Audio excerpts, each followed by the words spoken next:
안녕하세요, 여러분. 마이크 미러의 대화의 기술에 다시 오신 것을 환영합니다. 지난 시간에 우리는 좋은 첫인상을 만드는 방법에 대해 알아봤죠. 오늘은 그 다음 단계, 어떻게 대화를 더 깊이 있고 의미 있게 발전시킬 수 있는지 자세히 알아보겠습니다. 여러분, 잠시 생각해보세요. 언제 대화가 정말 기억에 남나요? 아마도 그저 표면적인 이야기를 나누는 것이 아니라 진정으로 상대방과 연결되었다고 느낄 때일 겁니다. 예를 들어, 오랜만에 만난 친구와 밤새도록 이야기를 나누며 시간 가는 줄 몰랐던 경험, 또는 처음 만난 사람과 의외로 깊은 대화를 나누며 친밀감을 느꼈던 순간 같은 것들이요. 그렇다면 어떻게 그런 의미 있는 대화를 이끌어낼 수 있을까요? 오늘은 6가지 핵심 전략을 자세히 살펴보겠습니다. 첫 번째 팁은 적극적 경청입니다. 이는 단순히 듣는 것을 넘어서 상대방의 말에 온전히 집중하고 이해하려 노력하는 것을 의미합니다. 우리는 종종 대화 중에 다음에 할 말을 생각하느라 상대방의 이야기를 제대로 듣지 못하곤 합니다.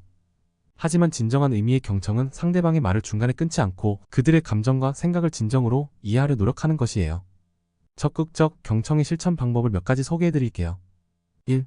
눈 맞춤을 유지하세요. 이는 여러분이 집중하고 있다는 신호를 보내는 가장 기본적인 방법입니다. 2. 고개를 끄덕이거나 그렇군요 등의 반응을 보여주세요. 이는 여러분이 경청하고 있다는 것을 보여줍니다. 3. 상대방의 말을 그들의 관점에서 이해하려 노력하세요. 판단하지 말고 공감하려 노력하는 거죠. 4. 적절한 시점에 상대방의 말을 요약해보세요. 그러니까 당신이 말씀하시는 것은, 이렇게 요약하는 것은 여러분이 제대로 이해했는지 확인할 수 있는 좋은 방법입니다. 예를 들어, 친구가 직장에서의 어려움에 대해 이야기할 때 그렇군요. 상사와의 갈등 때문에 정말 힘들었겠어요.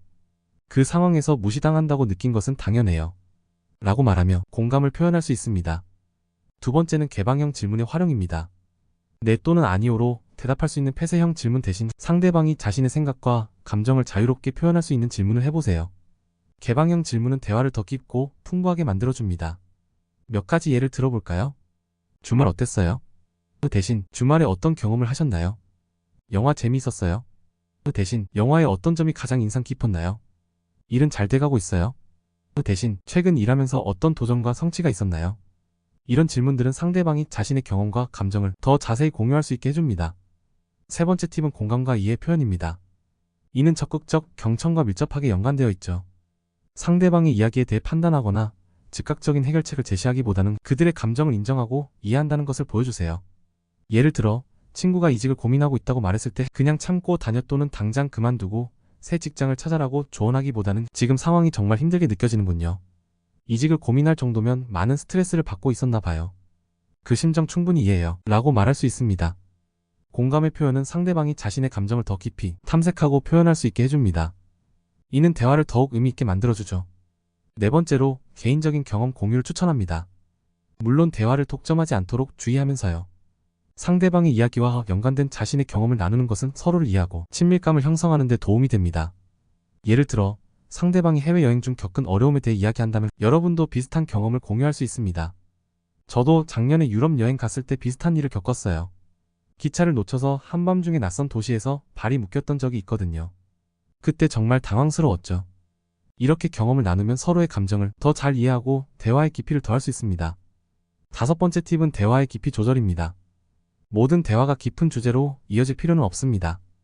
상황과 관계에 따라 적절히 대화의 깊이를 조절하는 것이 중요해요. 예를 들어, 처음 만난 사람과는 가벼운 주제로 시작해서 점차 더 개인적인 이야기로 발전시킬 수 있습니다. 상대방의 반응을 잘 살펴보세요. 만약 그들이 특정 주제에 대해 불편해하거나 대답을 회피한다면 그 주제에 대해 더 깊이 파고들지 말고 다른 화제로 전환하는 것이 좋습니다. 반대로 상대방이 특정 주제에 대해 열정적으로 이야기한다면 그 주제에 대해 더 깊이 있는 질문을 해볼 수 있겠죠. 마지막으로 가장 중요한 진정성을 잊지 마세요. 진실된 관심과 호기심을 가지고 대화에 임하는 것이 가장 중요합니다. 단순히 테크닉을 구사하는 것이 아니라 진정으로 상대방을 이해하고 연결되고자 하는 마음이 있을 때 대화는 자연스럽게 깊어집니다. 진정성 있는 대화를 위해서는 1.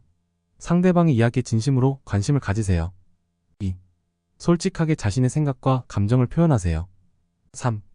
불필요한 과장이나 거짓말을 피하세요. 4. 상대방을 있는 그대로 받아들이려 노력하세요. 여러분, 이런 방법들을 실천하다 보면 점점 더 의미 있고 기억에 남는 대화를 나눌 수 있을 거예요. 하지만 기억하세요. Rome wasn't built in a day. 즉, 로마는 하루아침에 만들어지지 않았다는 말처럼 대화 기술도 하루아침에 완성되지 않습니다. 꾸준한 연습과 노력이 필요해요. 이 모든 기술을 한 번에 완벽하게 적용하려고 하지 마세요. 처음에는 한 두 가지 기술에 집중해서 연습해보세요. 예를 들어, 이번 주는 적극적 경청에 집중하고 다음 주는 개방형 질문을 더 많이 사용해보는 식으로요. 점진적으로 이 기술들을 여러분의 일상 대화에 통합시켜 나가세요. 또한 모든 대화가 완벽할 수는 없다는 것을 기억하세요. 때로는 어색한 순간이 있을 수 있고 실수를 할 수도 있습니다. 그럴 때는 너무 자책하지 말고 그저 학습의 기회로 삼으세요.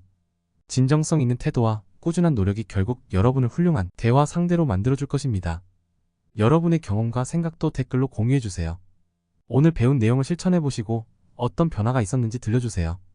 여러분의 이야기가 다른 시청자들에게도 큰 도움과 영감이 될 수 있습니다. 그럼 다음 시간에 만나요. 여러분 모두 의미 있는 대화 나누시길 바랍니다.